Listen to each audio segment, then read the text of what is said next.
সে আমার সঙ্গে সম্পর্ক করেছিল শুধুমাত্র ফোনে রিচার্জ করার জন্য। হ্যাঁ, বিষয়টা অবাক করার হলেও এটাই সত্যি ছিল। চলুন গল্পটা শুনে আসি। সালটা ছিল 2022, 15ই নভেম্বর। সেই সময় আমি বেশি ফেসবুক ইউজ করতাম আর সকলের স্টোরি দেখতাম, তবে হ্যাঁ, কাউকে রিয়েক্ট করতাম না।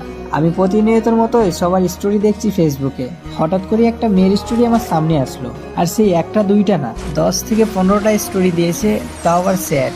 আমি কিছুই বুঝলাম না, এটা আবার কে, আর আমার ফ্রেন্ডেই বা আসলো কিভাবে। যাই হোক, সেদিন অনেক রাত হয়ে গেছিল, তাই ওকে বেশি ঘাটাঘাটি না করে ফোনটা রেখে আমি ঘুমিয়ে পড়লাম। সকালে ঘুম থেকে উঠে আমি আবারও ফেসবুকে গেলাম। তারপর আমি আবারও দেখতে পাই সকাল না হতে হতেই মেয়েটি আরো 10 থেকে 15টা স্যাড স্টোরি দিয়েছে। তাও আবার স্টোরিগুলো এমনই ছিল, আমি মরে গেলাম, তুমি ভালো থেকো, মরে গেলে শান্তি পাবো, তুমি আমাকে মেরে ফেললে ঠিক আছে, তুমি বেঁচে থাকো।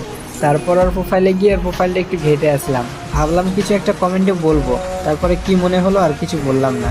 আমি দেখতাম কিন্তু কিছু বলতাম না। এইভাবেই কেটে গেল আরো 10 থেকে 15 দিন। মেয়েটি কন্টিনিউ স্যাড স্টোরি দিত। হঠাৎ করে একদিন দেখি মেয়েটি আর অনলাইন আসে না, ফেসবুক স্টোরি দেয় না। এইভাবেই কেটে যায় টানা 14 থেকে 15 দিন। আমি মেয়েটিকে নিয়ে কিছুক্ষণ ভাবলাম, মেয়েটি আবার কোনো অঘটন ঘটিয়ে দিল না তো।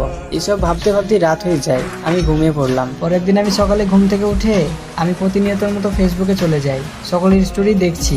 হঠাৎ করেই দেখি মেয়েটির স্টোরি আমার সামনে আসলো। যাক, আমার মনটা একটু শান্তি পেল। আমি যেসব উল্টাপাল্টা ভাবনাগুলো ভাবছিলাম সেগুলো সব ভুল ছিল।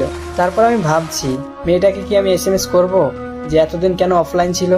যাই হোক, শেষমেশ মেয়েটিকে আমি SMS করেই ফেললাম। সন্ধ্যা হতে চললো, তবুও কোনো রিপ্লাই আসলো না।